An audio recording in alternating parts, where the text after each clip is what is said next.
Welcome to Bald Guy DIY. In this video, I'm going to show you a quick and easy method to turn an artist canvas into a framed work of art.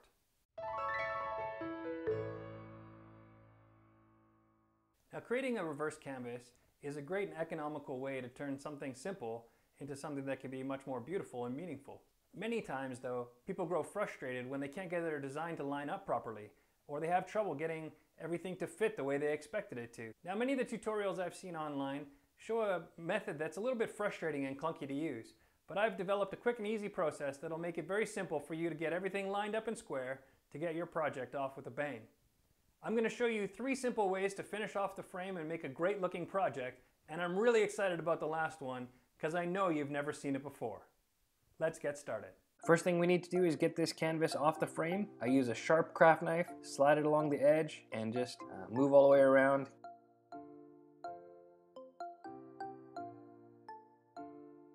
Once you have it removed, you're going to trace all the way around with your knife, and that will make the canvas nice and square and ready for the next step.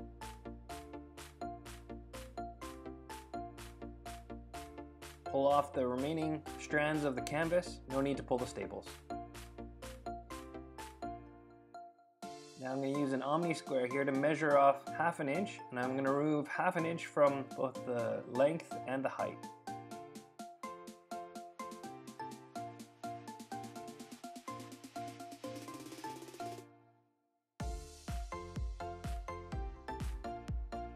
Now that's done, here's the next important part. We're going to fold it together and pinch the center, and then use the craft knife to notch out the place where we pinched. Turn it, do the next side, notch out the place we pinched. These are going to be your reference marks as we go to line it up later.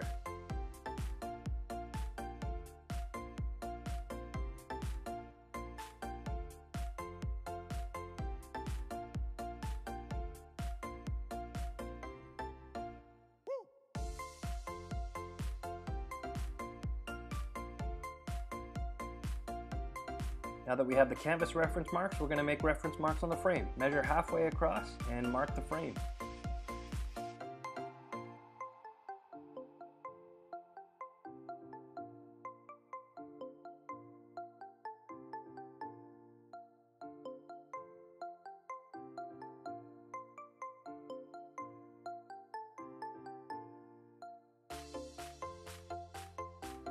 Perfect. Now all you need to do is line up your notches to your marks and your canvas will be nice and centered.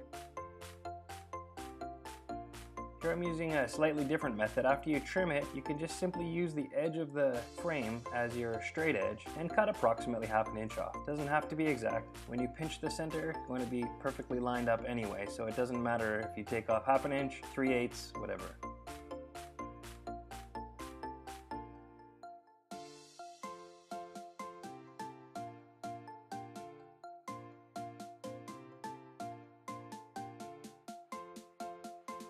Here I'm using a basic wood stain to stain the frame and give it kind of an antique look. Using the cloth, you just want to make sure that you get all the surfaces covered, that you haven't left any blotches.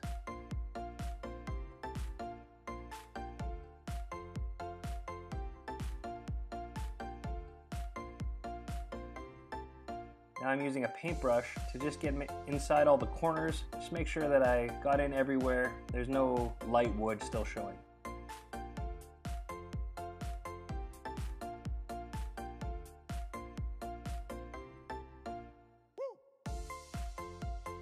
Give it a final wipe, make sure everything's even, and that frame is done. Now I'm going to attach the vinyl to the canvas for this particular one. I'm using the center hinge method because the design is nice and wide. Sometimes your vinyl just doesn't want to release very well from the backing, and for this particular kind of, this is definitely the case.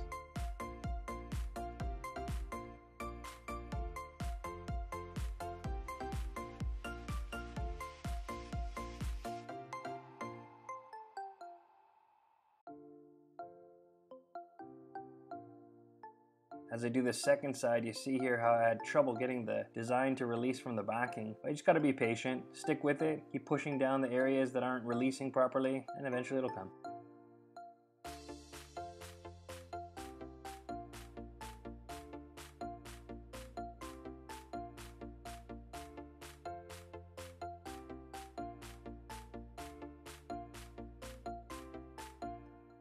didn't paint this canvas at all, and you'll see here as I go to try to remove the transfer tape that the design doesn't want to stick to the canvas very well. I was going for kind of a rustic look, so I didn't want to paint it, but painting it would definitely make it a lot easier to remove. As you see here, I really struggle.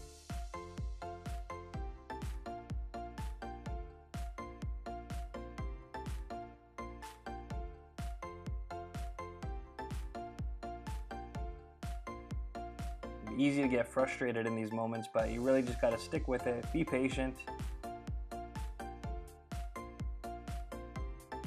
And I'll save you the pain of watching the entire thing. Here I am just finishing it up, and then I go over it with my fingers just to make sure that it's stuck down everywhere. Perfect, now it's ready to apply. Flip it over, line up our notches to our marks, and it should be pretty close to centered.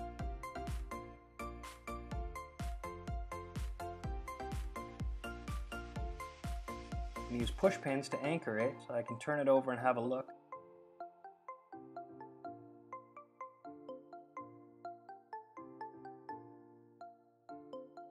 As I turn it over, I find that I don't really like the positioning. I'd like it to sit a little bit higher.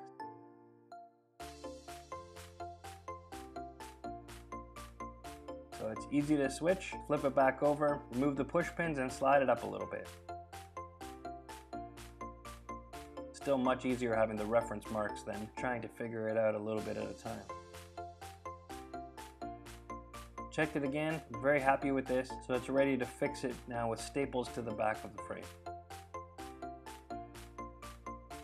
I use a staple gun. You could use push pins, but I like the staple gun. And as I'm starting out here, I'm just gonna work my way around the corner. No need to put tension on yet on the first couple sides.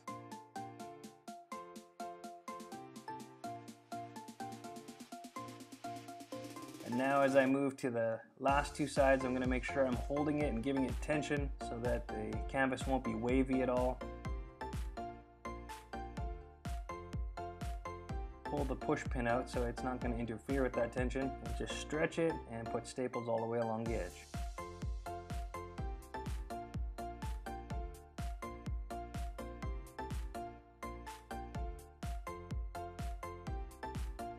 Don't have to worry if your staples aren't sitting flat, because you can always tap them down with a hammer afterwards, as you'll see me do.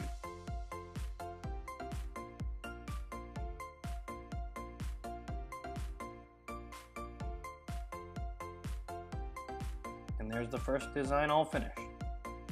Secondly, I'm just going to use some wall paint, leftover trim and wall paint, to just use a brush and apply it here to this, get a nice even coverage, nice and easy. Make sure I'm getting in all those holes again with the brush bristles.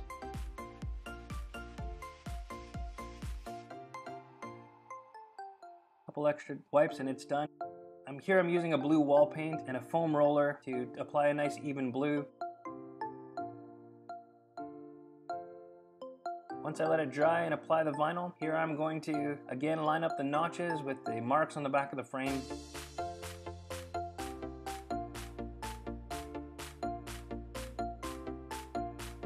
Push pins for anchors.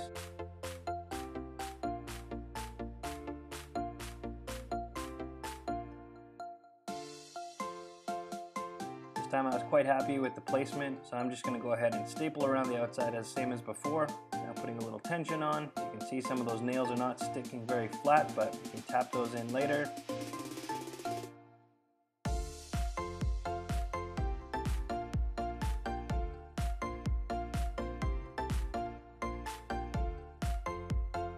I love the 3M command strips to put things on the wall, so here I am applying that to the finished product.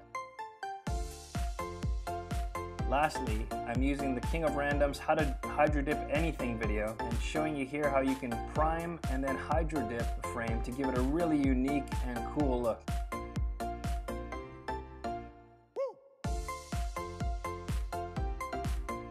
Just spraying on a basic gray primer. Now taking a pan of water, we begin to spray different colors of spray paint in. I'm using a red, a black, and a silver, and just trading off, creating a neat pattern in the water.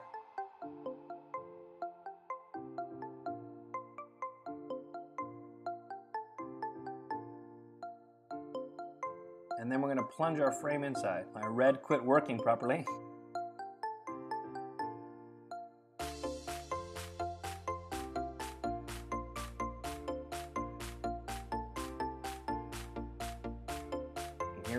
hold the frame, plunge it underneath, and give it a swirl so that we can clear that water out of there, remove it, and what a neat and cool pattern we got there.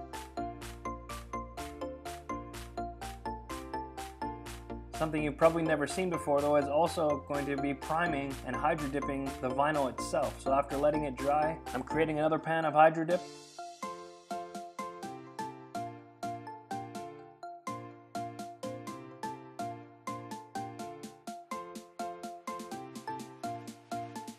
I just love watching all the colors swirl together, imagining what the pattern's gonna look like when it's done. I really wasn't sure how well this was gonna work with the vinyl, and I didn't weed it because without weeding it, it's gonna give me the ability to remove the excess paint after it's dry.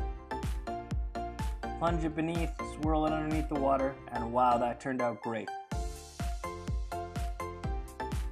Here I'm showing you how I weeded that design. I was a little concerned that dipping it and painting it was going to make the vinyl a lot harder to work with, but besides being a little bit easier to tear, it really did release really nicely from the letters and none of the paint peeled off.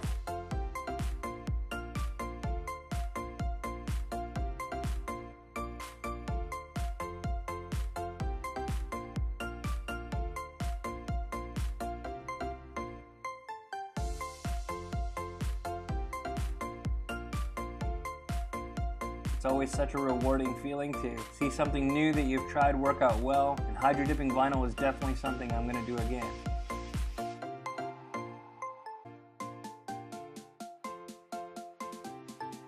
I'm using the top hinge method here to remove the design from the backing. It's nice and easy to do. Again, I didn't treat the canvas, so it's a little bit harder to release from the transfer tape. I had to push it down a few times, but overall much easier than my other design, and as we see the reveal taking place, it looks great.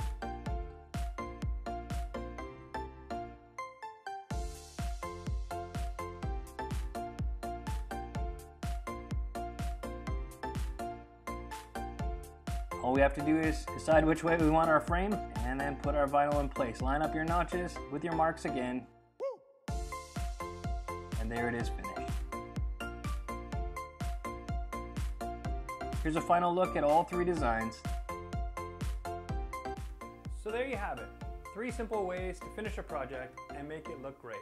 I hope that inspires you in your own projects. If you like these videos, please consider subscribing to my channel and ring the bell to be notified of future videos that we make. Please share as freely as you like with the creative people in your life. Thanks, and we'll see you in the next one.